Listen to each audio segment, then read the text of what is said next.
ರಾಹುಲ್ ಗಾಂಧಿ ಅವರ ಹೋರಾಟ ಈ ದೇಶದ ಸಂವಿಧಾನವನ್ನು ಉಳಿಸಬೇಕು. ರಾಹುಲ್ ಗಾಂಧಿ ಅವರ ಹೋರಾಟ ಈ ದೇಶವನ್ನು ಉಳಿಸಬೇಕು. ಯಾವ ದೇಶ ಬಿಜೆಪಿ ಮತ್ತು ನರೇಂದ್ರ ಮೋದಿ ಒಂದು ಕೋಮುವಾದಿ ಒಂದು ವಿಷಯದ ಬೀಜವನ್ನು ಬಿತ್ತನೆ ಮಾಡಿ ಇಡೀ ದೇಶವನ್ನು ಉದ್ಧಾರ ಮಾಡ್ತಾ ಇದ್ದಾರೆ.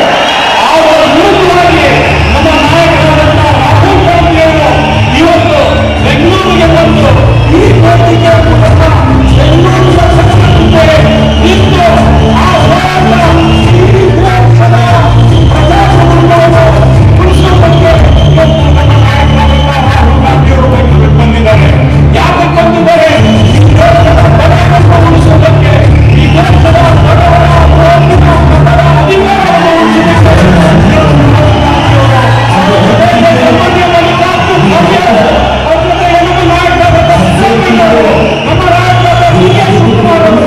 ಎಲ್ಲರೂ ಕೂಡ ಇಲ್ಲಿ ಬಂದಿರ್ತಕ್ಕಂಥದ್ದು ಈ ದೇಶದ ಪ್ರಜಾಪ್ರಭುತ್ವವನ್ನು ಉಳಿಸಬೇಕು, ಈ ದೇಶದ ಸಂವಿಧಾನವನ್ನು ಉಳಿಸೋದಕ್ಕೆ.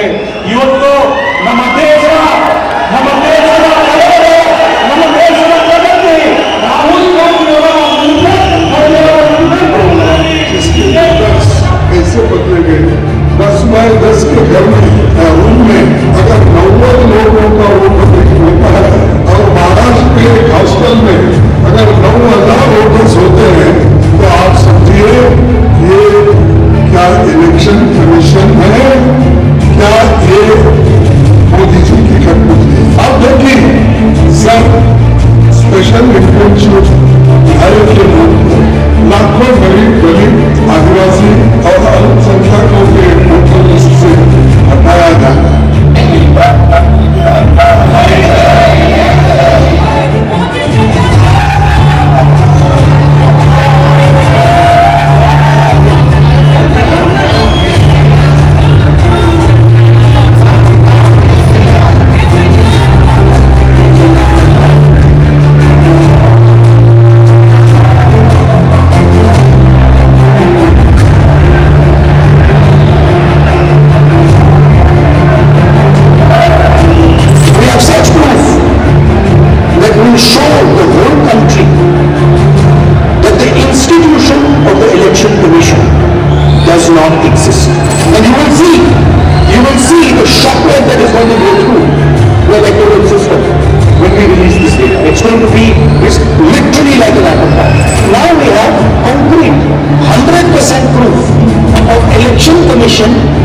allowing cheating in a seat in Karnataka.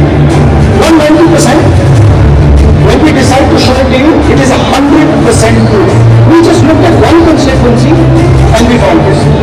And I'm absolutely convinced that constituency after constituency, this is the drama that is taking place. If 15 seats were rigged, he would not be the Prime Minister of India. The Election Commission would show him involved. इसके लिए करा रहा है, किसके लिए करा रहा है? बीजेपी के लिए करा रहा है. I want to send a message to the Election Commission. If you think you are going to get away with this, if your officers think you are going to get away with this, you're mistaken. You're not going to get away with this. Because we are going to come for you.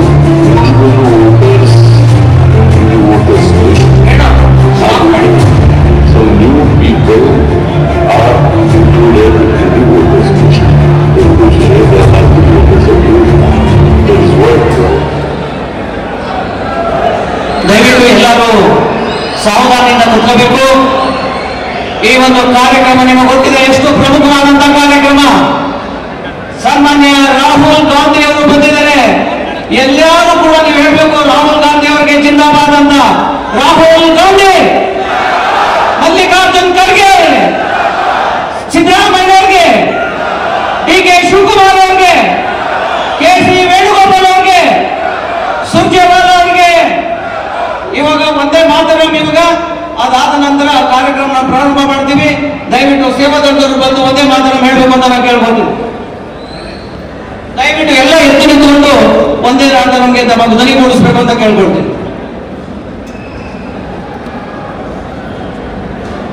सभागत सावधान, वंदे मातरम शुरू करेंगे. वंदे मातरम, वंदे मातरम, सुजलाम सुफलाम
ಮತದಾನದ ವಿರುದ್ಧ ಇವತ್ತು ಕಾಂಗ್ರೆಸ್ ಪಕ್ಷ ಏನು ಇವತ್ತು ಧ್ವನಿ ಎತ್ತಿದೆ ಅದರ ಪ್ರಕಾರ ನೀವೆಲ್ಲರೂ ಕೂಡ ಈ ಕಾರ್ಯಕ್ರಮಕ್ಕೆ ಸಾಕ್ಷಿಭೂತರಾಗಿದ್ದೀರಿ. ಇವತ್ತೊಂದು ದಿವಸ ಈ ಒಂದು ಕಾರ್ಯಕ್ರಮನ ವೆಲ್ಕಮ್ ಮಾಡಲಿಕ್ಕೆ ನಮ್ಮ ಕರ್ನಾಟಕ ಪ್ರದೇಶ ಕಾಂಗ್ರೆಸ್ ಕಮಿಟಿ ಅಧ್ಯಕ್ಷರು ಉಪಮುಖ್ಯಮಂತ್ರಿಗಳು ಆದಂತಹ ಸನ್ಮಾನ್ಯ ಡಿ.ಕೆ. ಶಿವಕುಮಾರ್ ಅವರು ಬಂದು ಎಲ್ಲರನ್ನೂ ಸ್ವಾಗತ ಮಾಡಬೇಕು ಅಂತ ಈ ಮೂಲಕ ಕೇಳ್ಕೊಳ್ತೀನಿ.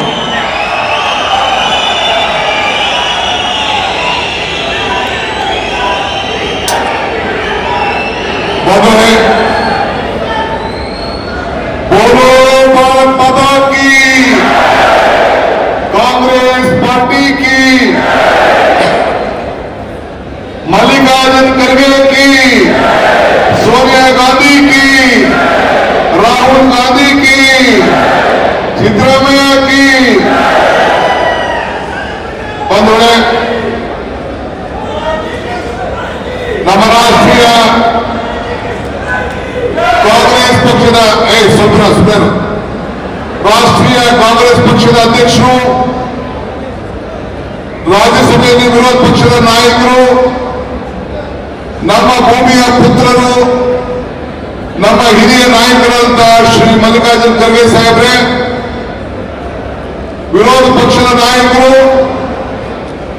ಪ್ರಜಾಪ್ರಭುತ್ವವನ್ನು ಉಳಿಸಬೇಕು, ಸಂವಿಧಾನವನ್ನು ರಕ್ಷಣೆ ಮಾಡಬೇಕು ಅಂತ ಹೇಳಿ ಒಂದು ದೊಡ್ಡ ಹೋರಾಟವನ್ನ ಪ್ರಾರಂಭ ಮಾಡತಕ್ಕಂಥ ನಮ್ಮ ವಿರೋಧ ಪಕ್ಷದ ನಾಯಕರಾದಂತಹ ಶ್ರೀ ರಾಹುಲ್ ಗಾಂಧಿ ಅವರೇ, ನಮ್ಮ ರಾಜ್ಯದ ಗೌರವಾನ್ವಿತ ಮುಖ್ಯಮಂತ್ರಿಗಳು, ನಮ್ಮ ಹಿರಿಯ ನಾಯಕರಾದಂತಹ ಸಿದ್ದರಾಮಯ್ಯ ಸಾಹೇಬ್ರೆ, ನಮ್ಮ ಎಐಸಿಸಿಯ ಜನರಲ್ ಸೆಕ್ರೆಟರಿ, ನಮ್ಮ ಇನ್ಚಾರ್ಜ್ ಆಗಿ ಇಡೀ ರಾಜ್ಯದ ಮೂಲೆಯನ್ನ ತಿಳಿದಂತ ಶ್ರೀ ವೇಣುಗೋಪಾಲ್ ಸಾಹೇಬ್ರೆ, ನಮ್ಮ ಎಐಸಿಸಿಯ ಜನರಲ್ ಸೆಕ್ರೆಟರಿ, ನಮ್ಮ ಉಸ್ತುವಾರಿಗಳಂತ ರಣದೀಪ್ ಸುರ್ಜೇವಾಲಾರವರೇ, ವೇದಿಕೆಯಲ್ಲಿರುವಂತಹ ಮಾಜಿ ಮುಖ್ಯಮಂತ್ರಿಗಳಂತ ವೀರಪ್ಪ ಮೊಯ್ಲಿ ಸಾಹೇಬ್ರೆ, ನಮ್ಮ ವರ್ಕಿಂಗ್ ಕಮಿಟಿಯ ಎಲ್ಲ ಗೌರವಾನ್ವಿತ ಸದಸ್ಯಗಳೇ, ನಮ್ಮ ಸಂಪುಟದ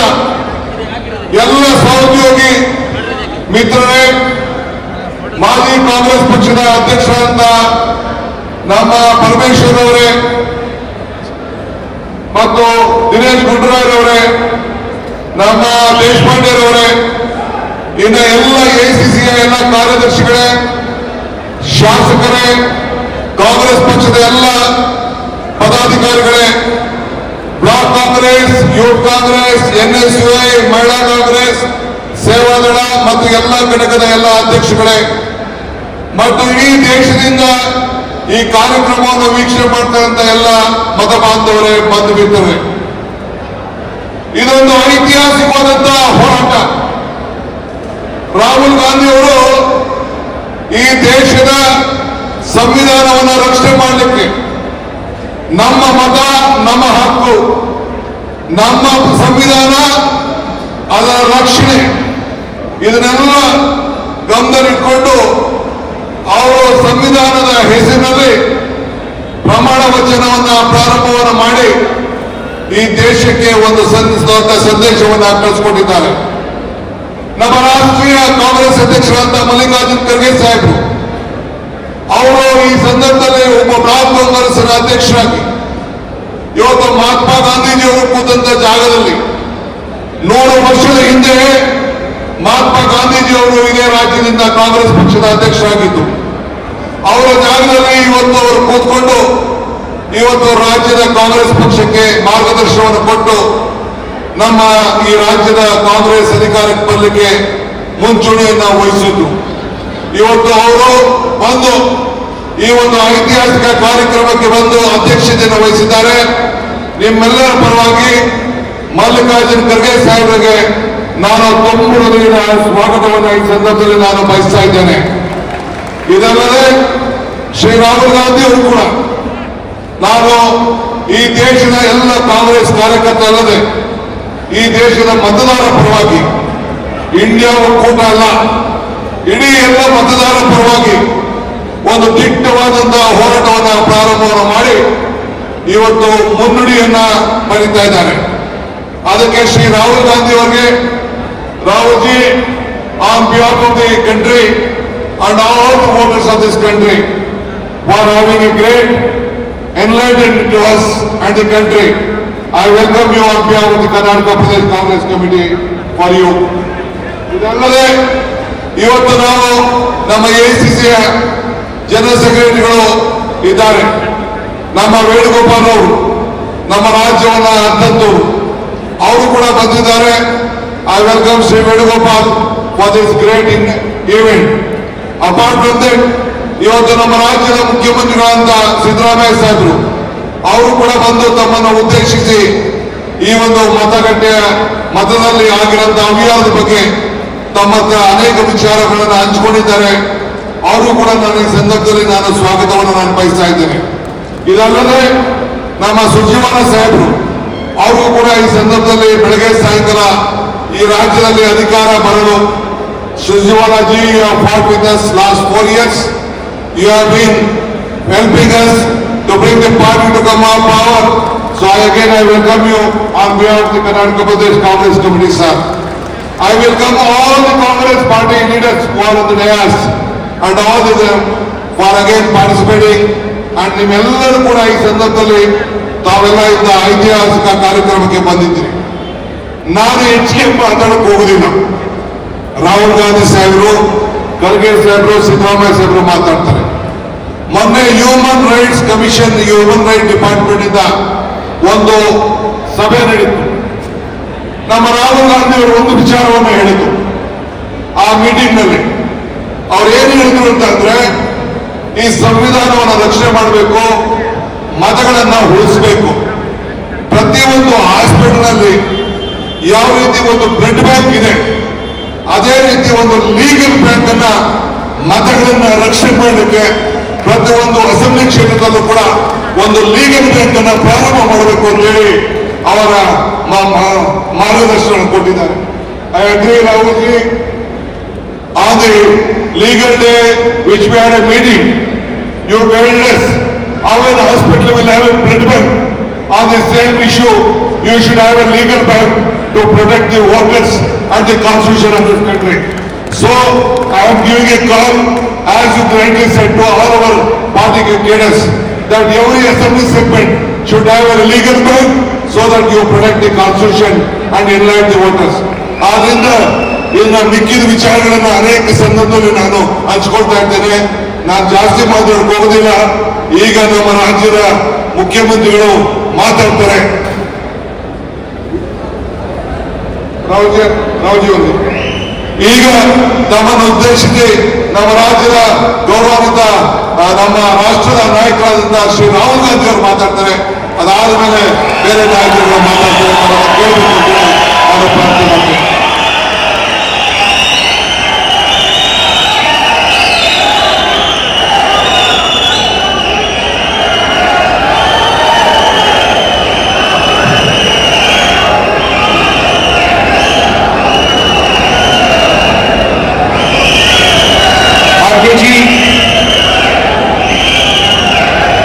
केसी वेणुगोपाल जी, रणदीप सुरजेवाला जी, सिद्धरामैया जी, डीके शिव कुमार जी, स्टेज पे सीनियर लीडर्स, हमारे पार्टी के सब कार्यकर्ता, मीडिया के हमारे मित्र, आप सबका यहाँ बहुत बहुत स्वागत, नमस्कार. ವೇದಿಕೆ ಮೇಲೆ ಆಸೀನರಾಗಿರ್ತಕ್ಕಂಥ ಎಲ್ಲ ಗಣ್ಯಾತಿ ಗಣ್ಯರೇ, ಮುಖಂಡರುಗಳೇ, ಹಿರಿಯರೇ, ಕರ್ನಾಟಕ ರಾಜ್ಯದ ಮೂಲೆ ಮೂಲೆಗಳಿಂದ ಬಂದಿರತಕ್ಕಂಥ ಪಕ್ಷದ ಎಲ್ಲ ಕಾರ್ಯಕರ್ತರೇ, ಮಾಧ್ಯಮ ಮಿತ್ರರೇ, ತಮ್ಮೆಲ್ಲರಿಗೂ ಕೂಡ ಈ ಕಾರ್ಯಕ್ರಮಕ್ಕೆ ಮನಸ್ಪೂರ್ವಕವಾದಂತಹ ಸ್ವಾಗತ ಕೋರ್ತಾ ಇದ್ದೀನಿ. पिछले चुनाव में हमने कॉन्स्टिट्यूशन की रक्षा की, संविधान की रक्षा की थी. ಕಳೆದ ಚುನಾವಣೆಯಲ್ಲಿ ನಾವು ಸಂವಿಧಾನದ ರಕ್ಷಣೆಯನ್ನು ಮಾಡಿದ್ದೀವಿ, ಸಂವಿಧಾನನ ಉಳಿಸಂತ ಕೆಲಸ ಮಾಡ್ತೇವೆ. ये जो किताब है इसमें भारत की हजारों साल की विचारधारा है. ಈ ಒಂದು ಪವಿತ್ರವಾದಂತಹ ಪುಸ್ತಕ ಏನಿದೆ, ಈ ಪವಿತ್ರವಾದಂತಹ ಗ್ರಂಥದಲ್ಲಿ ಭಾರತ ದೇಶದ 1000 ವರ್ಷಗಳ ಇತಿಹಾಸ ಅಡಗಿದೆ. इसमें महात्मा गांधी, तेंदुलकर जी, जवाहरलाल नेहरू, सरदार पटेल की आवाज गूंजती है। ಈ ಒಂದು ಪವಿತ್ರವಾದ ಗ್ರಂಥದಲ್ಲಿ ಮಹಾತ್ಮ ಗಾಂಧೀಜಿ ಅವರು, ಬಾಬಾ ಸಾಹೇಬ್ ಅಂಬೇಡ್ಕರ್ ಅವರು, ಜವಾಹರ್ಲಾಲ್ ನೆಹರೂಜಿ ಅವರು, ಸರ್ದಾರ್ ವಲ್ಲಭಭಾಯಿ ಪಟೇಲ್ ಅವರ ಧ್ವನಿ ಇದರಲ್ಲಿ ನಮಗೆ ಕೇಳಿ ಬರ್ತಾ ಇದೆ. मगर इस किताब में बसवण्णा जी, नारायण गुरु, फूले जी, इनकी भी आवाज गूंजती है। ಹಾಗೇನೆ ಈ ಒಂದು ಗ್ರಂಥದಲ್ಲಿ ಬಸವಣ್ಣ ಅವರ ಧ್ವನಿ, ಫುಲೆ ಅವರ ಧ್ವನಿ, ಎಲ್ಲರ ಧ್ವನಿ ಕೂಡ ಕೇಳಿ ಬರ್ತಾ ಇದೆ.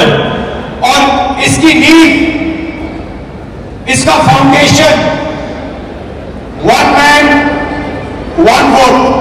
ಈ ಒಂದು ಪುಸ್ತಕದ ಮೂಲಭೂತ ಅಡಿಪಾಯ ಏನಂತಂದ್ರೆ ಒಬ್ಬ ಮನುಷ್ಯನಿಗೆ ಒಂದೇ ಮತ ಅನ್ನಂತದ್ದು ಅದರ ಅಡಿಪಾಯ. हर हिंदुस्तानी नागरिक को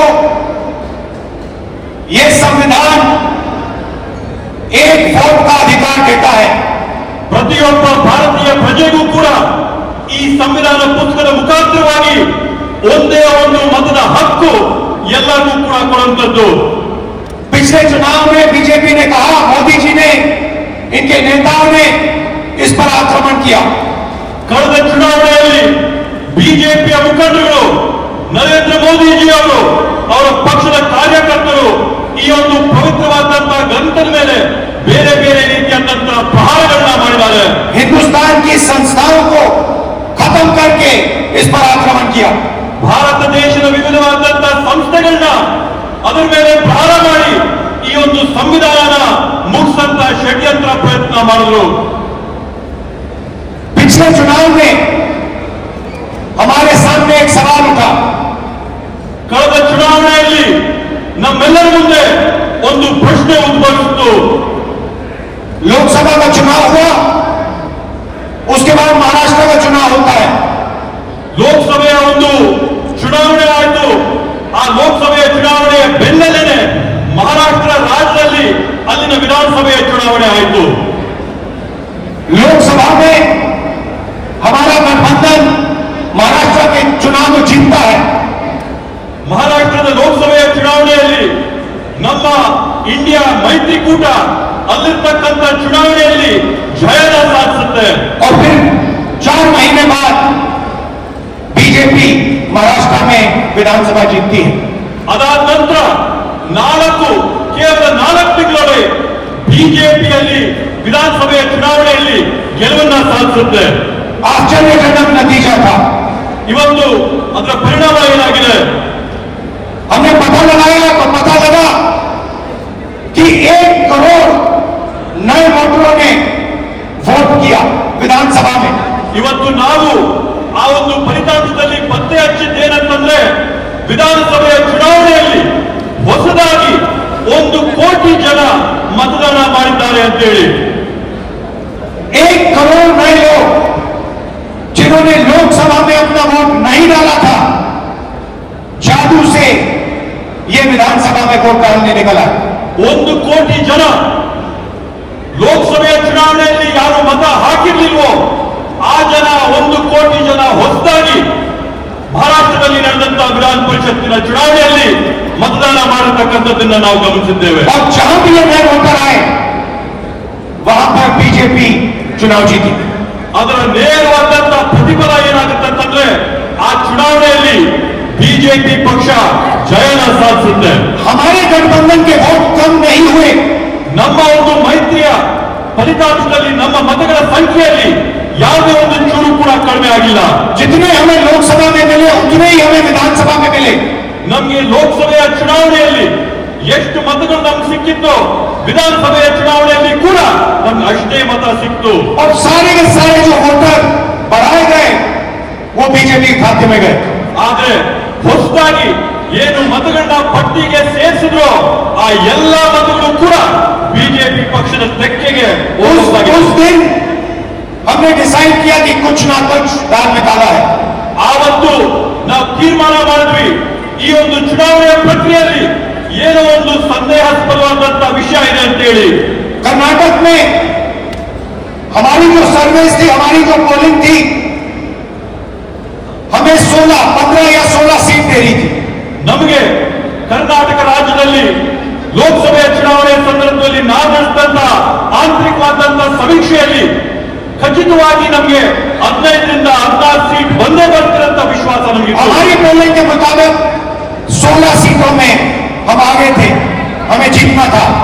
ನಮ್ಮ ಒಂದು ಆಂತರಿಕ ಸಮೀಕ್ಷೆ ಸ್ಪಷ್ಟವಾಗಿ ನಮ್ಗೆ ಹೇಳ್ತು ಕರ್ನಾಟಕ ರಾಜ್ಯದಲ್ಲಿ 16 ಲೋಕಸಭೆ ಸೀಟ್ಗಳನ್ನ ನಾವು ಗೆಲ್ಲೇಬೇಕಂತೇಳಿ और हम जीते 9 में।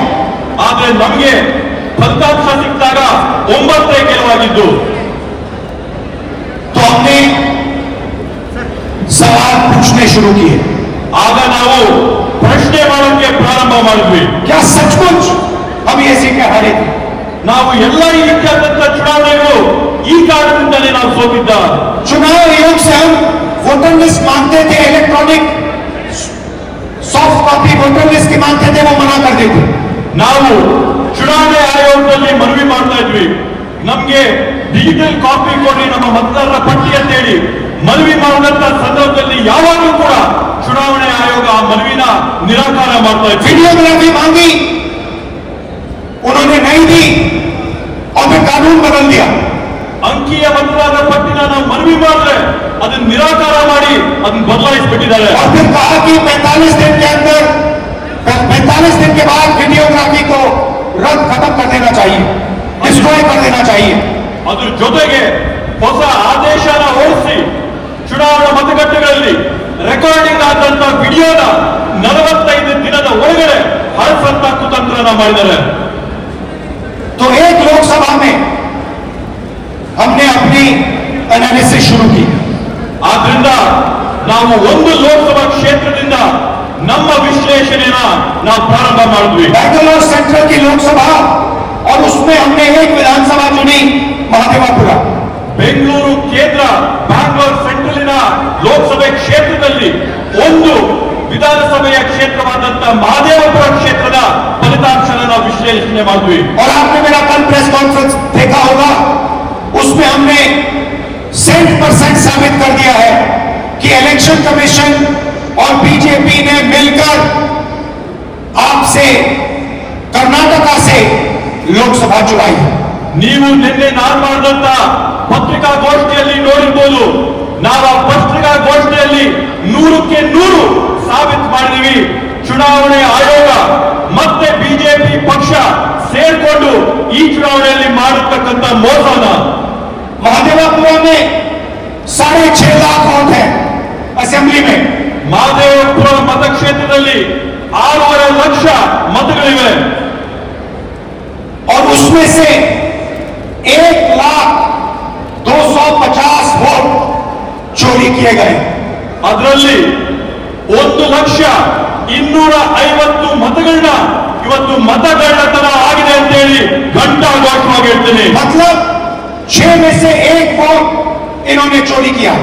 ಅದರ ಅರ್ಥ ಏನಂತಂದ್ರೆ 6 ಮತಗಳಲ್ಲಿ 1 ಮತನ ಇವ್ರು ಕಳ್ತನ ಮಾಡಿದಾರೆ ಅಂತೇಳಿ 5 तरीके से चोरी की गई है। 5 ವಿಧಗಳಲ್ಲಿ ಈ ಮತಗಳ ಕಳ್ತನ ಆಗಿದೆ डुप्लीकेट वोटर मतलब एक वोटर अनेक बार वोटिंग कर रहा है। ದ್ವಿಪ್ರತಿಯ ಮತದಾರರ ಏನು ಪಟ್ಟಿ ಇರ್ತದೆ ಅದರಲ್ಲಿ ಒಬ್ಬ ಮತದಾರ ಹಲವಾರು ಬಾರಿ ಅವರ ಹೆಸರುಗಳು ಮತಪಟ್ಟಿಯಲ್ಲಿ 4 ಬರ್ತಾರೆ अलग अलग पोलिंग बूथ में वोट डाल रहा है, 5-6 अलग पोलिंग बूथ में वोट डाल रहा है। 4-5 ಮತಗಟ್ಟೆಗಳಲ್ಲಿ ಅವ್ರು ಹೋಗಿ ಮತದಾನ ಮಾಡಿ ಬರ್ತಾ ಇದ್ದಾನೆ ऐसे तकरीबन 12,000 वोटर। ಈ ರೀತಿಯಾದಂಥದ್ದು ಸರಿಸಮಾನವಾಗಿ 12,000 ಮತಗಳು ಇವತ್ತು ನಾವು ಕಂಡಿದ್ದೇವೆ फेक एंड इनवैलिड एड्रेस मतलब इनका पता नहीं है या फिर 0 नंबर एड्रेस है। ನಕಲಿ ಆದಂತ ವಿಳಾಸಗಳಲ್ಲಿ ಅವರ ವಿಳಾಸ ಸಿಗದೆ ಅಂತ ಅವರು ಈ ಪಟ್ಟಿಗಳಿದ್ದಾರೆ तकरीबन 40,000 ऐसे वोट है।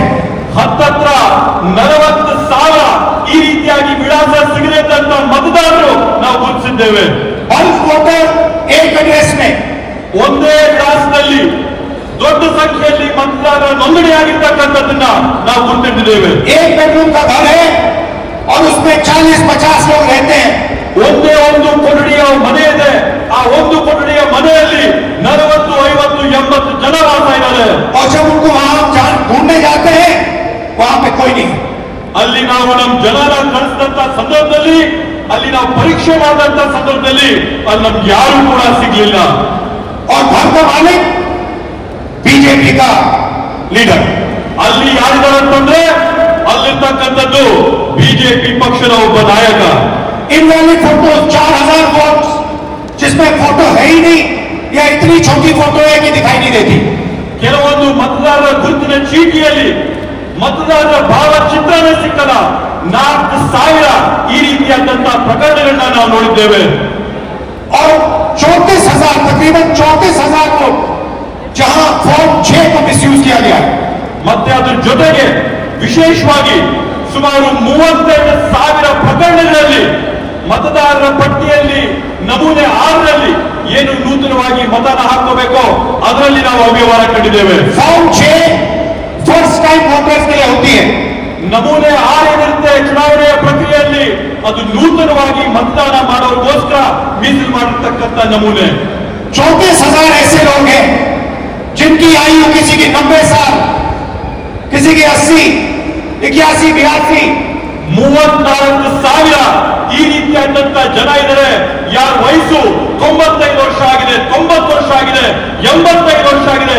ಈ ರೀತಿಯಾದಂತ 34,000 ಜನ ಅಲ್ಲಿದ್ದಾರೆ. इस प्रकार से 1 लाख वोट इलेक्शन कमीशन और बीजेपी ने चोरी किया.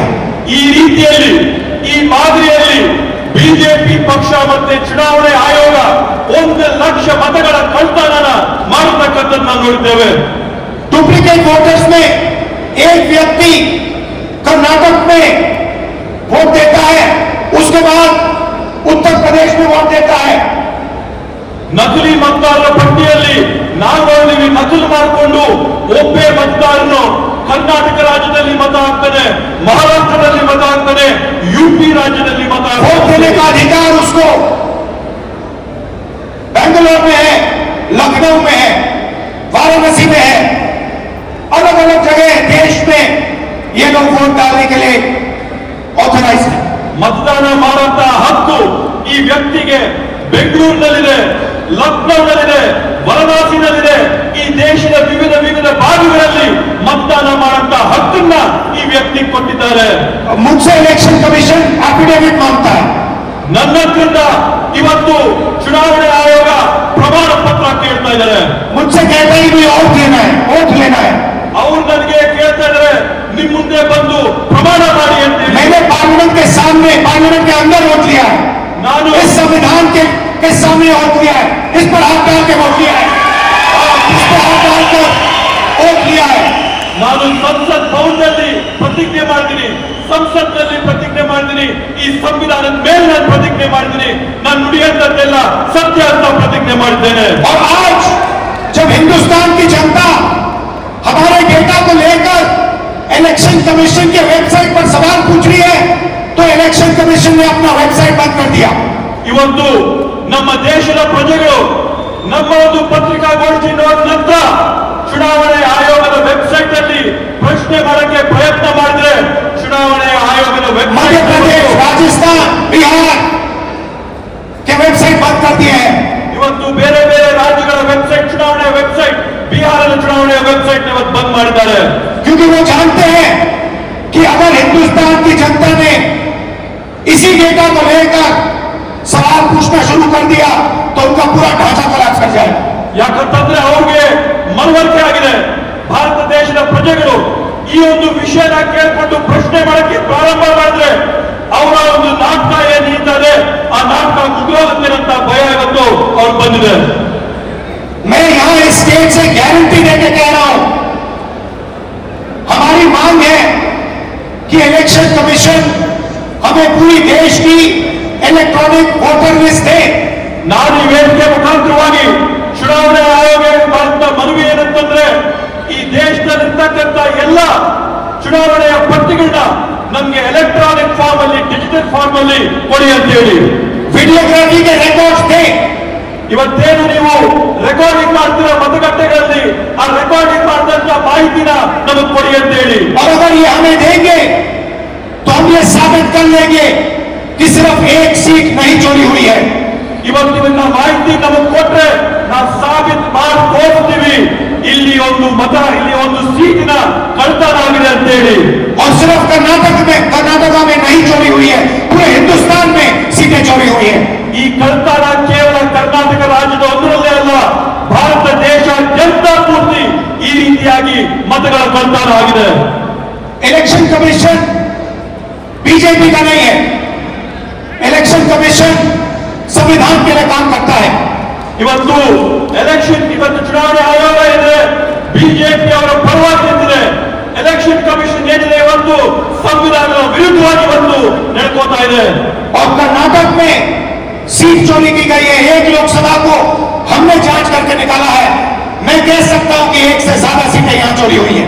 ಇವತ್ತು ಕರ್ನಾಟಕದಲ್ಲಿ ನಾವು ಒಂದು ಕ್ಷೇತ್ರನ ಪರಿಶೀಲನೆ ಮಾಡಿ ಆ ಕ್ಷೇತ್ರದಲ್ಲಿ ಆದಂತಹ ಕಳ್ತನನ ನಾವು ಸಾಬೀತು ಮಾಡಿದೀವಿ. 100ಕ್ಕೆ 100 ನಾನು ನಿಮ್ಗೆ ಆಶ್ವಾಸನೆ ಕೊಡ್ತೀನಿ. ಕರ್ನಾಟಕ ರಾಜ್ಯಾದ್ಯಂತ ನಾವು ಪರಿಶೀಲನೆ ಮಾಡಿದ್ರೆ ಒಂದಲ್ಲ ಹಲವಾರು ಧೋರಣೆ ನಮ್ಗೆ ಸಿಗುತ್ತೆ ಅಂತ ಹೇಳಿ. जो कॉन्स्टिट्यूशन का फाउंडेशनल आइडिया है, 1 मैन 1 वोट, इस पर इलेक्शन कमीशन और उसके सारे अफसर आक्रमण कर रहे हैं. इसका मतलब वो संविधान पर आक्रमण कर रहे हैं. ಇವತ್ತು ಸಂವಿಧಾನದ ಮೂಲ ಧ್ಯೇಯ ಏನಿದೆ, ಸಂವಿಧಾನದ ಮೂಲ ಧ್ಯೇಯ ಅಂದ್ರೆ ಒಬ್ಬ ವ್ಯಕ್ತಿಗೆ ಒಂದೇ ಮತ ಅನ್ನುವಂಥದ್ದು. ಚುನಾವಣೆ ಆಯೋಗದ ಅಧಿಕಾರಿಗಳು, ಅವರಾಗಿರ್ತಕ್ಕಂಥ ಸಿಬ್ಬಂದಿ ವರ್ಗದವರು ಎಲ್ಲರೂ ಕೂಡ ಒಗ್ಗಟ್ಟಾಗಿ ಸೇರಿ ಈ ಸಂವಿಧಾನದ ಮೇಲೆ ಪ್ರಹಾರ ಮಾಡಿ, ಅದ್ರ ಮೇಲೆ ಹಲ್ಲೆ ಮಾಡಿ हिंदुस्तान के गरीब जनता पर आक्रमण कर रहे हैं. ಕರ್ನಾಟಕ ರಾಜ್ಯದ ಭಾರತ ದೇಶದ ಬಡ ಜನರ ಮೇಲೆ ಆಕ್ರಮಣ ಮಾಡ್ತಾ ಇದ್ದಾರೆ. और मैं उनसे कहना चाहता हूं, अगर आप सोच रहे हो कि आप इस पर आक्रमण करके बचोगे तो फिर से सोचो. ನಾನು ಅವರೆಲ್ಲರಿಗೂ ಕೂಡ ಸ್ಪಷ್ಟವಾಗಿ ಮಾತಾಡಕ್ಕೆ ಬಯಸ್ತೇನೆ. ನೀವು ಈ ಸಂವಿಧಾನದ ಮೇಲೆ ಪ್ರಹಾರ ಮಾಡಿ ನೀವು ಯಶಸ್ವಿ ಆಗ್ತೀರಾ ಅಂತಂದ್ರೆ ತಾವು ಮತ್ತೊಮ್ಮೆ ಆಲೋಚನೆ ಮಾಡಬೇಕು ಅಂತ ಒಂದು ವಾರ್ನಿಂಗ್ ನಿಮ್ಗೆ ಕೊಡ್ತೀನಿ. टाइम लगेगा मगर हम आपको पकड़ेंगे. ಸಮಯ ಬರುತ್ತೆ, ಆದ್ರೆ ನಿಮ್ಗೆ ತಕ್ಕಂತ ಪಾಠನ एक एक करके पकड़ेंगे. ಒಬ್ಬೊಬ್ಬರನ್ನ ಹುಡುಕಿ ನಿಮಗೆ ಪಾಠ ಕಲಿಸ್ತೀವಿ. मेरी बात याद रखना, क्योंकि आप अगर इस पर हमला करोगे तो हम आप पर हमला करेंगे. ನೀವು ಈ ಪವಿತ್ರ ಸಂವಿಧಾನದ ಮೇಲೆ ಹಲ್ಲೆ ಮಾಡಿದ್ರೆ ನೇರವಾಗಿ ನಾವು ನಿಮ್ಮ ಮೇಲೆ ಹಲ್ಲೆ ಮಾಡ್ತೀವಿ, ನಿಮ್ಮನ್ನು ಗುರಿ ಮಾಡ್ತೀವಿ. ये हिंदुस्तान की आवाज है. ಈ ಒಂದು ಪವಿತ್ರವಾದಂತಹ ಗ್ರಂಥ ಈ ದೇಶದ ಧ್ವನಿ. याद रखिए, नरेंद्र मोदी 25 सीट की मार्जिन से प्रधानमंत्री हैं. ತಾವು ನೆನಪಿಟ್ಕೋಬೇಕು, ನರೇಂದ್ರ ಮೋದಿ ಅವರು ಕೇವಲ 25 ಸೀಟುಗಳಿಂದ ಇವತ್ತು ಈ ದೇಶದ ಪ್ರಧಾನಮಂತ್ರಿ ಆಗಿದ್ದಾರೆ. एक सीट हमने दिखा दी कि चोरी हुई है. ಒಂದು ಸೀಟ್ ನಾವು ಸಾಬೀತು ಮಾಡಿ ತೋರಿಸಿದೀವಿ ಕನ್ನಡ ಆಗಿದೆ ಆ ಸೀಟಲ್ಲಿ ಅಂತೇಳಿ. 25 सीट वो 35,000 या कम वोटों से जीते हैं. 25 ಸ್ಥಾನಗಳನ್ನ ಅವರು 34,000ಕ್ಕಿಂತ ಕಡಿಮೆ ಹಂತದಲ್ಲಿ ಇವತ್ತು ಜಯ ಸಾಧಿಸಿರೋದನ್ನ ನಾವು ನೋಡಿದೀವಿ. अगर हमें इलेक्ट्रॉनिक डेटा मिल जाए, हम साबित कर देंगे कि हिंदुस्तान का प्रधानमंत्री चोरी करके प्रधानमंत्री बना है. ಇವತ್ತು ನಮಗೆ ಸರಿಯಾದಂತ ಮಾಹಿತಿ ಕೊಟ್ಟರೆ ನಾವು ಸಾಕ್ಷಿಯಾಗಿ ತೋರಿಸ್ತೀವಿ ಈ ದೇಶದ ಪ್ರಧಾನಮಂತ್ರಿ ಕಳ್ತನ ಮಾಡಿ ಪ್ರಧಾನಮಂತ್ರಿ ಆಗಿರ್ತಾರೆ. पूरे देश को यह सवाल पूछना चाहिए कि इलेक्शन कमीशन इलेक्ट्रॉनिक डेटा और वीडियोग्राफी क्यों नहीं दे रहा है. ಇವತ್ತು ಪೂರ್ತಿ ದೇಶ ಒಕ್ಕೊರಲಿಂದ ಪ್ರಶ್ನೆ ಮಾಡಬೇಕಾಗಿದೆ. ಚುನಾವಣೆ ಆಯೋಗ ಡಿಜಿಟಲ್ ರೆಕಾರ್ಡ್ ನ ಮತ್ತೆ ರೆಕಾರ್ಡಿಂಗ್ ವಿಡಿಯೋ ರೆಕಾರ್ಡಿಂಗ್ ನ ಯಾಕೆ ಕೊಡ್ತಾ ಇಲ್ಲ ಅಂತ ಹೇಳಿ. मैं लीडर ऑफ ऑपोजिशन हूं, मगर मैं अकेला नहीं बोल रहा हूं. ನಾನು विरोध पक्षದ ನಾಯಕನಾಗಿರ್ಬೋದು, ಆದರೆ ನಾನು ಒಬ್ಬೊಟ್ಟಿಗನಾಗಿ ಮಾತಾಡ್ತಾ ಇಲ್ಲ. हिंदुस्तान की सारी राजनीतिक ऑपोजिशन की पार्टियां ये सवाल पूछ रही. ಈ ದೇಶದ ಎಲ್ಲಾ ರಾಜಕೀಯ ಪಕ್ಷಗಳು ಕೂಡ ನಮ್ಮ ಜೊತೆ ನಿಂತು ಇದನ್ನ ಪ್ರಶ್ನೆ ಮಾಡ್ತಾ ಇದ್ದಾರೆ. और इलेक्शन कमीशन को एकदम ये डेटा हमारे हवाले कर देना चाहिए. ಅದೇ ರೀತಿಯಲ್ಲಿ ಚುನಾವಣೆ ಆಯೋಗ ಈ ಕೂಡಲೇ ಈ ಎಲ್ಲಾ ಮಾಹಿತಿಗಳನ್ನ ಬಹಿರಂಗಪಡಿಸಬೇಕು ಅಂತ ಹೇಳ್ತೇನೆ. कर्नाटक में जो हमने डेटा निकाला है वो एक क्राइम का एविडेंस है. ಕರ್ನಾಟಕ ರಾಜ್ಯದಲ್ಲಿ ನಾವು ತೆಗೆದಿರ್ತಕ್ಕಂಥ ಮಾಹಿತಿ ಒಂದು ದೊಡ್ಡ ಕುತಂತ್ರದ ಸಾಕ್ಷಿಯಾಗಿ ನಿಂತಿದೆ. 6 महीने लगे हमें उस डेटा को निकालने के लिए. 6 ತಿಂಗಳಿನ ಕಾಲಾವಧಿ ಆಗಿದೆ ನಮ್ಗೆ ಮಾಹಿತಿನೆಲ್ಲ ಸಂಗ್ರಹ ಮಾಡೋದಕ್ಕೋಸ್ಕರ. इतना बड़ा कागजों की फाइल थी. 7 ಅಡಿ ಎತ್ತರದ ಕಾಗದಗಳ ಪತ್ರಗಳ ಪೇಪರ್ಗಳನ್ನ ಇವತ್ತು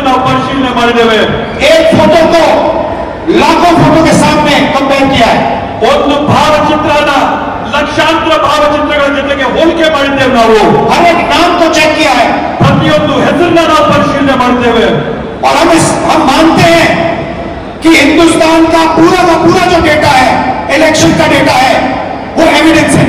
ಇವತ್ತು ನಾವು ಹೇಳ್ತೀವಿ ಭಾರತ ದೇಶದಲ್ಲಿ ನಡೆದಿರ್ತಕ್ಕಂಥ ಚುನಾವಣೆಗಳಲ್ಲಿ ಇರ್ತಕ್ಕಂಥ ಮತಪಟ್ಟಿಗಳು ಇದಕ್ಕೆ ಸಾಕ್ಷಿಯಾಗಿವೆ ಪ್ರತಿಯೊಂದು ಈ और अगर उसको किसी ने डिस्ट्रॉय किया तो वो एविडेंस को डिस्ट्रॉय कर रहा है। ಇವತ್ತು ನಾವು ಯಾರನ್ನೇ ಪ್ರಶ್ನೆ ಮಾಡಿದ್ರು ಕೂಡ ಅವರು ಈ ಸಾಕ್ಷಿನ ನಾಶ ಮಾಡುವಂತಹ ಕುತಂತ್ರದಲ್ಲಿದ್ದಾರೆ और उस क्राइम को आगे बढ़ा रहा है।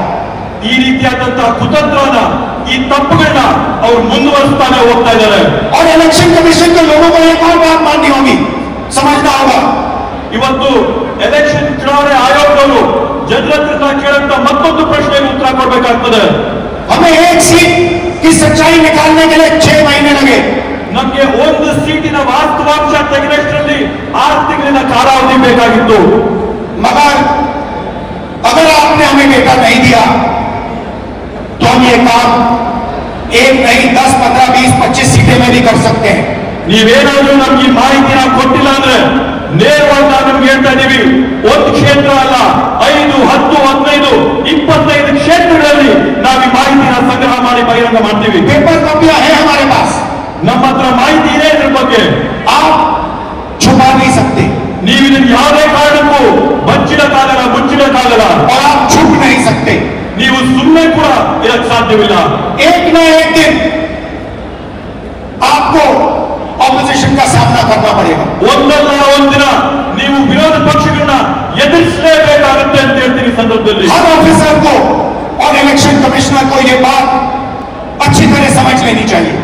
ಚುನಾವಣೆ ಆಯೋಗದ ಪ್ರತಿಯೊಬ್ಬ ಅಧಿಕಾರಿಗೆ, ಅವರ ಮುಖ್ಯಸ್ಥರಿಗೆ, ಪ್ರತಿಯೊಬ್ಬರಿಗೂ ಕೂಡ ಈ ವಿಷಯ ಮನವರಿಕೆ ಆಗಬೇಕು ಅಂತ ಹೇಳ್ತೀನಿ। यहाँ पे एक लोकसभा चोरी की गई है, ಇಲ್ಲೇ ಒಂದು ಚುನಾವಣೆಯ ಫಲಿತಾಂಶನ ಕಳ್ತನ ಮಾಡಿದಂತಾಗಿದೆ। ये एक क्रिमिनल एक्ट है, कर्नाटक की जनता के खिलाफ एक क्रिमिनल एक्ट है। ಇದು ಕರ್ನಾಟಕ ರಾಜ್ಯದ ಜನತೆಯ ವಿರುದ್ಧವಾಗಿ ಇದೊಂದು ದೊಡ್ಡ ಅಪರಾಧವಾಗಿ ನಿಂತಿದೆ। ಅಪರಾಧ ಮಾಡಿದರೆ ಇವತ್ತು ಕರ್ನಾಟಕ और कर्नाटका की सरकार को इस क्राइम का इन्वेस्टिगेशन करना चाहिए और एक्शन लिया जाना चाहिए। ಕರ್ನಾಟಕ ರಾಜ್ಯ ಸರ್ಕಾರ ಈ ಒಂದು ಅಪರಾಧದ ವಿರುದ್ಧವಾಗಿ ತನಿಖೆ ನಡೆಸಬೇಕು, ಜನಕ್ಕೆ ನ್ಯಾಯ ಕೊಡಿಸಬೇಕು ಅಂತ ಈ ಸಂದರ್ಭದಲ್ಲಿ ಹೇಳ್ತೇನೆ। ये जो इलेक्शन कमीशन के ऑफिसर्स हैं जिन्होंने 1000, 10,000, 15,000 लोगों को, फेक लोगों को वोटर लिस्ट में डाला है, इनसे सवाल पूछना चाहिए। ಇವತ್ತು ಯಾವ ಚುನಾವಣೆ ಅಧಿಕಾರಿಗಳಿದ್ದಾರೆ, ಯಾರು ಸೇರ್ಕೊಂಡು 5,000, 10,000, 15,000 ಮತಗಳನ್ನ ಇವತ್ತು ಮತದಾರರ ಪಟ್ಟಿಗೆ ಸೇರಿಸಿದ್ದಾರೆ, ಅವರೆಲ್ಲರೂ ಕೂಡ ಇವತ್ತು ಪ್ರಶ್ನೆ ಮಾಡಬೇಕಾಗಿದೆ। और महादेवपुरा की सच्चाई निकालनी चाहिए। ಮತ್ತೆ ಮಹದೇವಪುರ ಚುನಾವಣೆಯಲ್ಲಿ ನಡೆದಂತ ವಾಸ್ತವಾಂಶನ ಹೊರಗೆ ತೆಗಿಬೇಕಾಗಿದೆ। मैं आप सबका दिल से धन्यवाद करता हूं कि आप कांग्रेस पार्टी के कार्यकर्ता, जिनके खून में इस संविधान का डीएनए, ನಾನು ಮತ್ತೊಮ್ಮೆ ತಮ್ಮೆಲ್ಲರಿಗೂ ಕೂಡ ಮನಸ್ಪೂರ್ವಕವಾದಂತಹ ಧನ್ಯವಾದ ಹೇಳಕ್ ಬಯಸ್ತೇನೆ। ಕಾಂಗ್ರೆಸ್ ಪಕ್ಷದ ಕಾರ್ಯಕರ್ತರಾದಂತಹ ತಾವೆಲ್ಲರೂ ಕೂಡ ತಮ್ಮ ರಕ್ತಗತವಾಗಿ ರಕ್ತದಲ್ಲಿ ಸಂವಿಧಾನದ ಡಿಎನ್ಎ ತಮ್ಮೆಲ್ಲರಲ್ಲಿ ಕೂಡ ಇದೆ ಅಂತ आपको याद होगा कि कर्नाटका की सरकार चोरी की गई थी। ತಮಗೂ ಕೂಡ ನೆನಪಿರಬಹುದು, ಈ ಹಿಂದೆ ಕರ್ನಾಟಕ ರಾಜ್ಯದ ಸರ್ಕಾರನ ಕೂಡ ಕಳ್ತನ ಮಾಡಿದಂತದ್ದು। पैसा देकर चोरी की गई थी।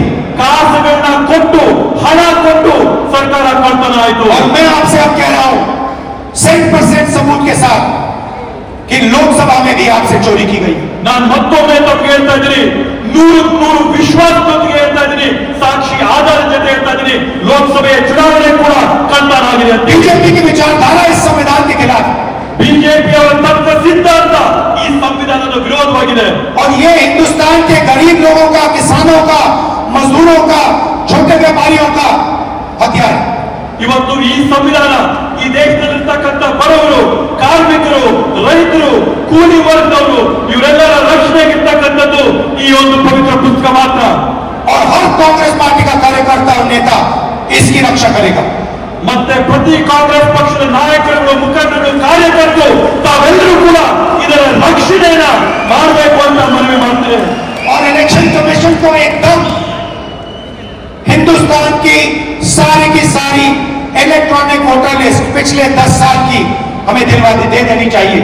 ಚುನಾವಣೆ ಆಯೋಗ ಇವತ್ತು ಈ ದೇಶದಲ್ಲಿ ನಡೆದಂತ ಕಳೆದ 10 ವರ್ಷದ ಚುನಾವಣೆಗಳ ಮತದಾರರ ಪಟ್ಟಿ ಭಕ್ತಿನ ಈ ಕೂಡಲೇ ಬಿಡುಗಡೆ ಮಾಡಬೇಕು ಅಂತ ಆಗ್ರಹ ಮಾಡ್ತೇವೆ. और वीडियोग्राफी भी ಅದ್ರ ಜೊತೆಗೆ ಮತಗಟ್ಟೆಗಳಲ್ಲಿ ಮಾಡುವಂತಹ ವಿಡಿಯೋ ರೆಕಾರ್ಡಿಂಗ್ ಕೂಡ ಬಹಿರಂಗಪಡಿಸಬೇಕು ಅಂತ ಹೇಳ್ತೇವೆ. और अगर ये नहीं देंगे तो वो एक क्राइम को छुपा रहे हैं. ಇವರೇನಾದ್ರೂ ಈ ಮಾಹಿತಿನ ಹಂಚಿಲ್ಲ ಅಂತಂದ್ರೆ ಇವರೊಂದು ದೊಡ್ಡ ಅಪರಾಧನ ಬಚ್ಚಿಡ್ತಾ ಇದ್ದಾರೆ ಅಂತ ಆಗುತ್ತೆ.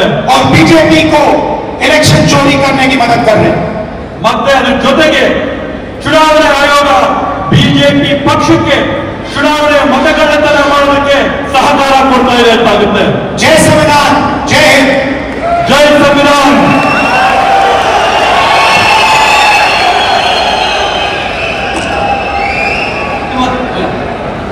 ಧನ್ಯವಾದಗಳು. ವಿರೋಧ ಪಕ್ಷದ ನಾಯಕರಾದ ರಾಹುಲ್ ಗಾಂಧಿ ಅವರಿಗೆ ನೀವೆಲ್ಲ ನಿಂತ್ಕೊಂಡು ಇವಾಗ ಹೇಳಬೇಕು, ಇಡೀ ಬೆಂಗಳೂರು ಇವತ್ತು ಕರ್ನಾಟಕ ಇವತ್ತು ರಾಹುಲ್ ಗಾಂಧಿ ಇದೆ ಅಂತ. ರಾಹುಲ್ ಗಾಂಧಿ, ರಾಹುಲ್ ಗಾಂಧಿ, ರಾಹುಲ್ ಗಾಂಧಿ. ಇಡೀ ದೇಶ ಇವತ್ತು ರಾಹುಲ್ ಗಾಂಧಿ ಅವರ ಮತ್ತು ಮಲ್ಲಿಕಾರ್ಜುನ್ ಖರ್ಗೆ ಅವರ ಹಿಂದೆ ಇವತ್ತು ನಿಂತಿದೆ. ಎಲೆಕ್ಷನ್ ಕಮಿಷನ್ ಅವರ ಅನ್ಯಾಯ ಇದೆ, ಅದರ ವಿರುದ್ಧ ನಾವು ಪ್ರತಿಭಟನೆಯನ್ನ ಇವತ್ತಿಂದ ಪ್ರಾರಂಭ ಮಾಡ್ತೇವೆ ಅಂತ ಇಲ್ಲಿ ರಾಹುಲ್ ಗಾಂಧಿ ಅವರು ಘೋಷಣೆ ಮಾಡಿದ್ದಾರೆ. ಅವರಿಗೆ ಧನ್ಯವಾದಗಳು. ಈಗ ನಮ್ಮ ಕರ್ನಾಟಕದ ಸುಪುತ್ರ ಎಐಸಿಸಿ ಅಧ್ಯಕ್ಷ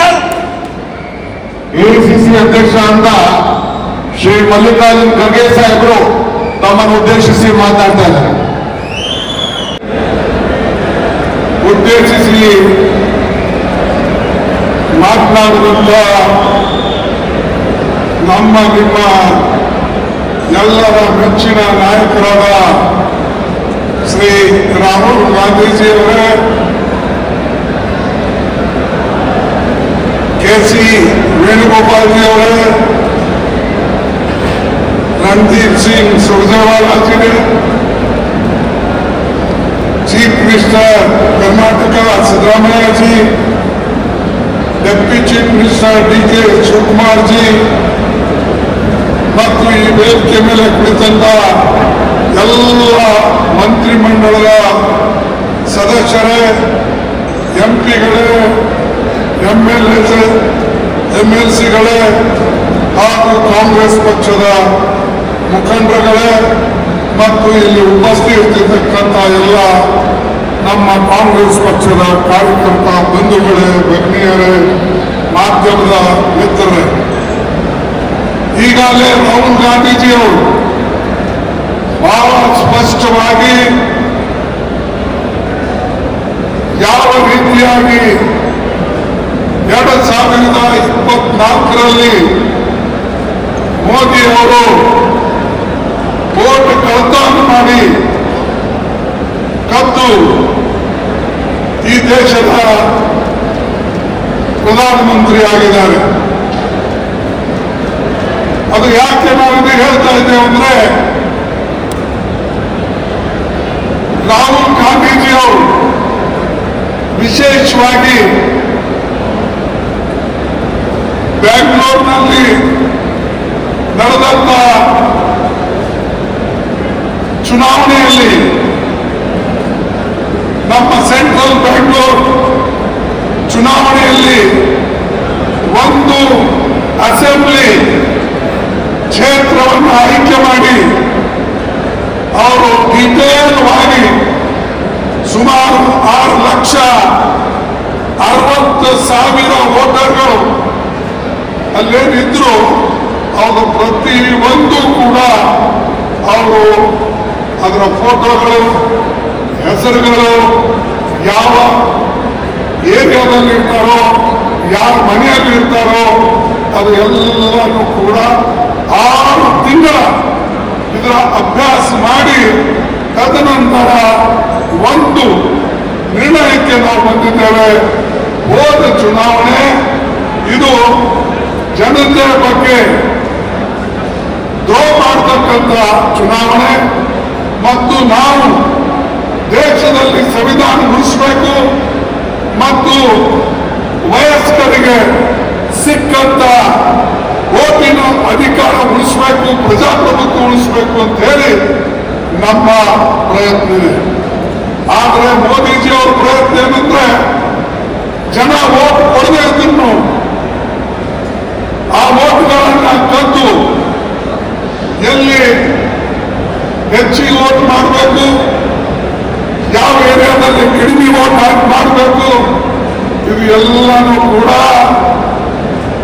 ಮೋದಿಜಿಯವರು ಮತ್ತು ಶಾ ಅವರು ಇವರೆಲ್ಲ ಪ್ಲಾನ್ ಮಾಡಿ ಎಲೆಕ್ಷನ್ ಕಮಿಷನ್ಗೂ ಕೂಡ ಅವರು ಇವತ್ತಿನ ದಿವಸ ಒತ್ತಡವನ್ನು ತಂದು ಈ ಕೆಲಸ ಮಾಡ್ತಾ ಇದ್ದಾರೆ. ಅದಕ್ಕಾಗಿ ಈಗಿರ್ತಕ್ಕಂಥ ಸರ್ಕಾರ ಇದು ಕಳ್ಳತನದ ಸರ್ಕಾರ. ಕಳ್ಳತನದ ಸರ್ಕಾರ ಇದ್ದ ಕಾರಣ ಇದಕ್ಕೆ ನೈತಿಕ ಬಲ ಇಲ್ಲ. ಸರ್ಕಾರದಲ್ಲಿ ಇದಕ್ಕೆ ಯಾವುದೇ ಇದಕ್ಕೆ ಹಕ್ಕಿಲ್ಲ. ಆದರೂ ಕೂಡ ಮೋದಿಯವರು ಇವತ್ತು ಎಲ್ಲ ಕಡೆ ಹೇಳ್ತಾರೆ, ನಾನು ದೇಶದ ಅಭಿವೃದ್ಧಿಗಾಗಿ ಮತ್ತು ದೇಶದ ಕಲ್ಯಾಣಕ್ಕಾಗಿ ನಾವೆಲ್ಲ ಕೆಲಸ ಮಾಡ್ತಾ ಇದ್ದೀವಿ ಅಂತಕ್ಕಂಥದ್ದು ಹೇಳ್ತಾ ಇದ್ದೀವಿ. ಇದು ಸುಳ್ಳು, ಅಪ್ಪಟ್ಟು ಸುಳ್ಳು. ಮತ್ತು ಈಗಾಗಲೇ ನಮ್ಮ ಪಾರ್ಟಿ ವತಿಯಿಂದ ಸಾಕಷ್ಟು ನಾವು ಎಲ್ಲ ರಾಜ್ಯಗಳಲ್ಲಿ ಇಂಥ ತಪ್ಪುಗಳನ್ನು ಹುಡುಕಿ ತೆಗಿತಾ ಇದ್ದೇವೆ. ಮಹಾರಾಷ್ಟ್ರದಲ್ಲೂ ಕೂಡ ಅದೇ ಮಾಡಿತ್ತು ಮತ್ತು ಉತ್ತರ ಪ್ರದೇಶದಲ್ಲಿ, ಬಿಹಾರದಲ್ಲಿ, ರಾಜಸ್ಥಾನದಲ್ಲಿ ಕೂಡ, ಮಧ್ಯಪ್ರದೇಶದಲ್ಲಿ ಕೂಡ ಎಲ್ಲ ಕಡೆ ಇವತ್ತು ಮತದಾನದ ಅಧಿಕಾರಿಯನ್ನು ನಾವು ಕೊಟ್ಟಿದ್ದೇವೆ. ಅದರದ್ದು ಮಿಸ್ಯೂಸ್ ಮಾಡಿ ವೋಟರ್ಸ್ ವೋಟಿಂಗ್ ಮಾಡಿ ಇವತ್ತು ಮೋದಿಯವರು ಈ ದೇಶವನ್ನು ಆಳ್ತಾ ಇದ್ದಾರೆ. ಬಂಧುಗಳೇ, ನಾನು ವಿಶೇಷವಾಗಿ ಈ ಮಾತನ್ನ 6 ವರ್ಷದ ಹಿಂದೆ 2019ನಲ್ಲಿ ಯಾವಾಗ ನಾನು ಮೊದಲನೇ ಸಲ ಸೋತು, ನನ್ನ ಜೀವನದಲ್ಲೇ ಸೋಲು ಕಂಡಿದ್ದು ಅದು ಒಂದೇ ಎಲೆಕ್ಷನ್. ನಾನು ಸುಮಾರು 12 ಎಲೆಕ್ಷನ್ ಗೆದ್ದಿದ್ದೇನೆ, ಆದ್ರೆ ಒಂದೇ ಒಂದು ಎಲೆಕ್ಷನ್ ಸೋತಿದ್ದು 2019ನಲ್ಲಿ. 2019ನಲ್ಲಿ ಇದೇ ರೀತಿಯಾಗಿ ಮಾಡಿದ್ರು. ಅವಾಗ ನಮ್ಗೆ ಗೊತ್ತಾಗಲಿಲ್ಲ. ಯಾಕಂದ್ರೆ ಅವಾಗಲೂ ಕೂಡ ಪ್ರತಿಯೊಂದು ನಮ್ಮಲ್ಲಿ ಪ್ರತಿ ಅಸೆಂಬ್ಲಿ ಸೆಗ್ಮೆಂಟ್ ನಲ್ಲಿ 20,000 ಈ ರೀತಿಯಾಗಿ ಸುಮಾರು 5 ಮತಕ್ಷೇತ್ರಗಳಲ್ಲಿ ಅವರು ಬೋಗಸ್ ವೋಟಿಂಗ್ ಮಾಡಿ ನಮಗೆ ಸೋಲಿಸ್ತಕ್ಕಂಥ ಪ್ರಯತ್ನ ಮಾಡಿ ಟಾರ್ಗೆಟ್ ಮಾಡಿ ಈಗೆಲ್ಲ ಕೆಲಸ ಮಾಡಿದೆ. ಆದ್ರೆ ಈಗ ಬೈಲಿಗೆ ಬಂದಿದೆ. ಯಾಕಂದ್ರೆ ಅತ್ಯಂತ ಸೂಕ್ಷ್ಮವಾಗಿ ರಾಹುಲ್ ಗಾಂಧಿಯವರು ಮತ್ತು ಕಾಂಗ್ರೆಸ್ ಪಕ್ಷದವರು ಇವತ್ತು ಅವರು ಮಾಡಿದಂತ ಏನು ತಪ್ಪುಗಳೇನಿವೆ ಅದು ಹೊರಗಡೆ ತಂದಿದೆ. ಅದಕ್ಕಾಗಿ ನೀವು ಎಲ್ಲರೂ ಕೂಡ ಇದರ ಕಡೆ ಲಕ್ಷ್ಯ ಕೊಡಬೇಕು. ಪಾರ್ಟಿಯ ಮುಖಂಡರು ಚುನಾವಣೆಗೆ ಆಗ್ತವೆ ಹೋಗ್ತವೆ, ಆದ್ರೆ ಚುನಾವಣೆ ರಕ್ಷಣೆ ಮಾಡೋದು, ಗೆಲ್ಲತಕ್ಕಂಥದ್ದು ನಿಮ್ಮ ಜವಾಬ್ದಾರಿಯಾಗಿದೆ. ಅದಕ್ಕಾಗಿ ನಾನು ನಿಮಗೆ ವಿಶೇಷವಾಗಿ ಹೇಳ್ಕೊಡ್ತಕ್ಕಂಥದ್ದೇನೆಂದ್ರೆ, ಈ ಮೋದಿ ಈಗಾಗಲೇ ಅನೇಕ ನಮ್ಮ ಕಾಂಗ್ರೆಸ್ ಕಾರ್ಯಕರ್ತರಿಗೆ, ಬೇರೆ ಪಕ್ಷದವರಿಗೆ ಅವರಿಗೆಲ್ಲ ಹೆದರಿಸಿ ಬೆದರಿಸಿ ಇಡಿದು, ಸಿಬಿಐದು, ಸಿಬಿಸಿದು ಅನೇಕ ಕೆಲಸಗಳು ಅವ್ರು ಮಾಡಿದ್ದಾರೆ. ಹೆದರಿಸಿ ಮೆಜಾರಿಟಿ ಮಾಡಿಕೊಂಡಿದ್ದಾರೆ. ಅನೇಕ ರಾಜ್ಯಗಳಲ್ಲಿ ಅವರಿಗೆ ಮೆಜಾರಿಟಿ ಇರಲಿಲ್ಲ, ಆದರೂ ಕೂಡ ಪಕ್ಷಗಳನ್ನು ಒಡೆದು MLAಗಳನ್ನ ಖರೀದಿ ಮಾಡಿ ಸರ್ಕಾರ ಮಾಡ್ತಾರೆ. ಅದೇ ರೀತಿಯಾಗಿ ಮಹಾರಾಷ್ಟ್ರನಾಗ ಆಯ್ತು, ಹಿಂದೆ ನಮ್ಮ ಕರ್ನಾಟಕದಲ್ಲಿ ಆಯ್ತು, ಅದೇ ರೀತಿಯಾಗಿ ಗೋವಾದಲ್ಲಿ ಆಯ್ತು, ಮಣಿಪುರದಲ್ಲಿ ಆಯ್ತು. ಇವು ಎಲ್ಲ ಕಡೆ ಅವರು ಎಂದೂ ಎಲೆಕ್ಷನ್ನಲ್ಲಿ ಗೆದ್ದು ಬರುತ್ತಿಲ್ಲ. ಆದರೆ ಚುನಾವಣೆಯಲ್ಲಿ ಗೆದ್ದು ಬಂತ ಜನರಿಗೆ ಸೆಳ್ಕೊಂಡು ದುಡ್ಡು ಕೊಟ್ಟು ಆ ಸರ್ಕಾರಗಳನ್ನು ಮಾಡಿದ್ರು. ಈಗ ಅದೇ ಚಾಳಿ ಅವ್ರಿಗಿದೆ. ಅದಕ್ಕಾಗಿ ಅವರಿಗೆ ನಾವು ಬುದ್ಧಿ ಕಲಿಸಬೇಕಾಗಿದೆ. ಮತ್ತು ವಿಶೇಷವಾಗಿ ಈ ನಮ್ಮ 2024 ಎಲೆಕ್ಷನ್ ಏನಿದೆ ಅದು ನಿಜವಾಗ್ಲೂ ಮೋದಿ ಕಂಪನಿ ಗೆದ್ದಿಲ್ಲ. ಅವರು ನೇರವಾಗಿ ಚುನಾವಣೆ ಗೆದ್ದಿಲ್ಲ, ಕಳೆದಲ್ಲಿಂದ ಚುನಾವಣೆ ಗೆದ್ದಿದ್ದಾರೆ. ಆ ಸರ್ಕಾರ ಬಹುಕಾಲ ಉಳಿಯೋದಿಲ್ಲ. ಅವ್ರು ಎಲ್ಲೇ ಇರಲಿ ನಾವು ಹೊರಗೆ ತರ್ತೇವೆ, ಹೊರಗಡೆ ತಂದು ಅವ್ರಿಗೆ ಜನರಿಂದ ಚೀಮಾರಿ ಹಾಕಿಸ್ತೇವೆ. ಯಾಕಂದ್ರೆ ನಿಮಗೆ ಎಂದೂ ಕೂಡ ತಪ್ಪದ ದಾರಿಗೆ ನಾವು ಹೋಗಕ್ಕೆ ಬಿಡೋದಿಲ್ಲ.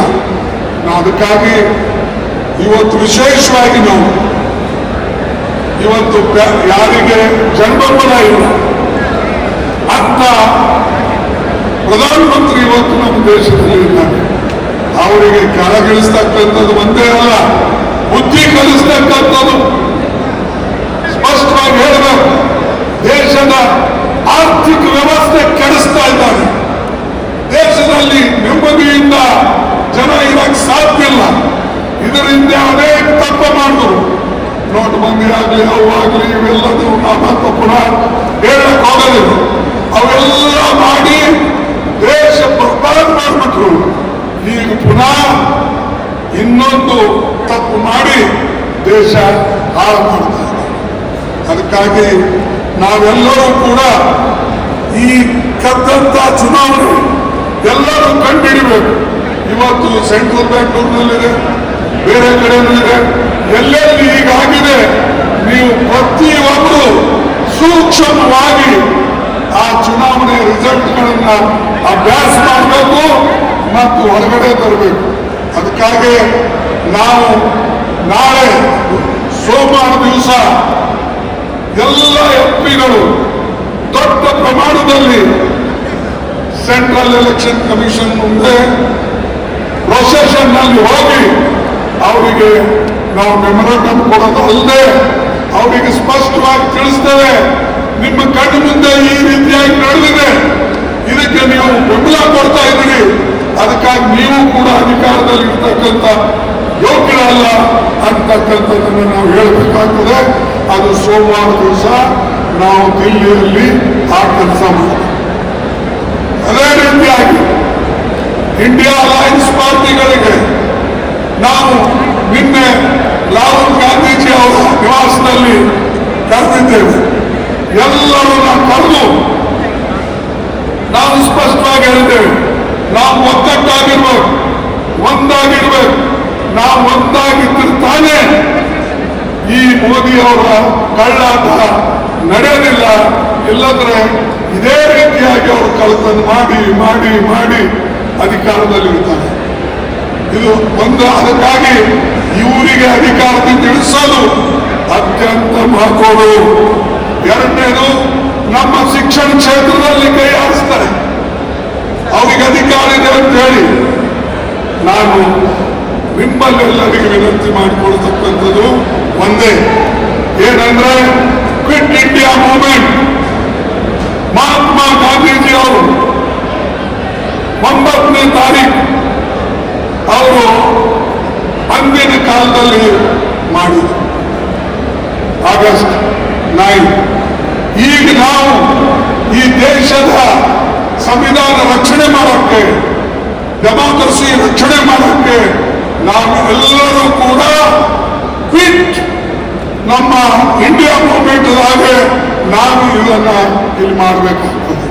ಅದಕ್ಕಾಗಿ ಈ ಒಂದು ಕ್ವಿಟ್ ಇಂಡಿಯಾ ಮೂವ್ಮೆಂಟ್ ಹೆಂಗೆ ಡೂ ಅಂಡ್ ಡೈ ಅಂತಕ್ಕಂಥದ್ದು ಗಾಂಧೀಜಿ ಮಾಡಿದ್ರು.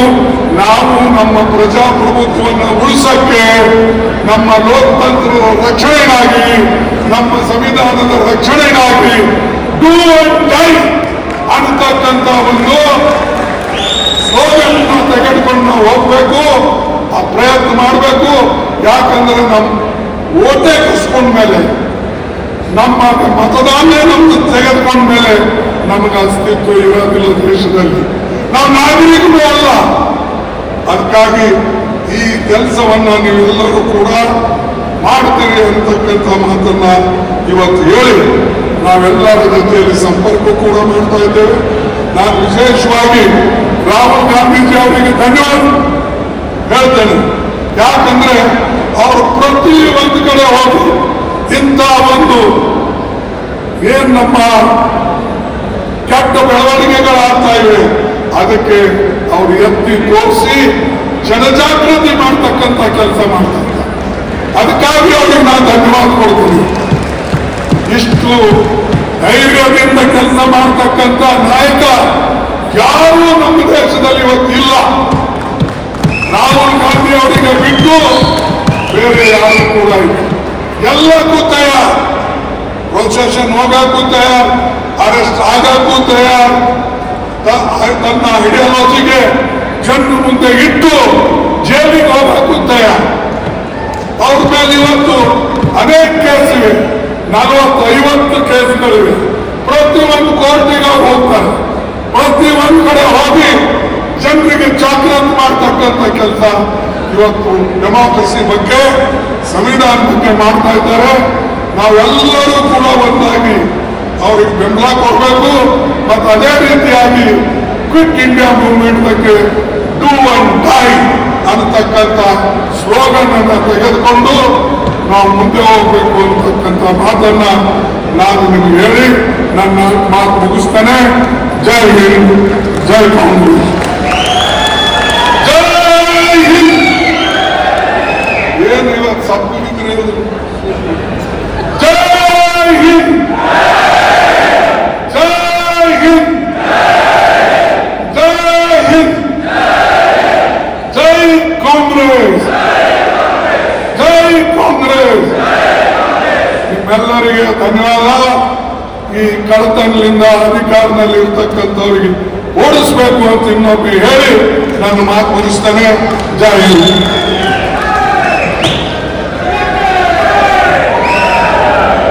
ಎಲ್ಲ ಕೂತ್ಕೊಳ್ಳಿ. ಈಗ ತಮ್ಮನ್ನು ಉದ್ದೇಶಿಸಿ ನಮ್ಮ ರಾಜ್ಯದ ಗೌರವಾನ್ವಿತ ಮುಖ್ಯಮಂತ್ರಿಗಳಂತ ಸಿದ್ದರಾಮಯ್ಯವರು ಮಾತಾಡ್ತಾರೆ. ಆ ಜನ ಪ್ರಮುಖ ನಾಯಕರುಗಳು ಮುಂದೆಗಡೆ ಬರಬೇಕು.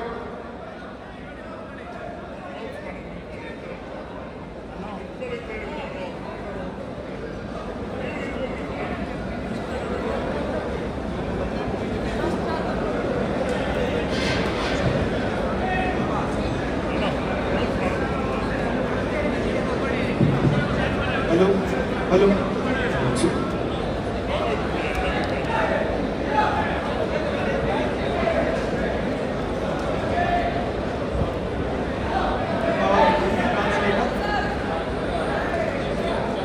शरद पवार.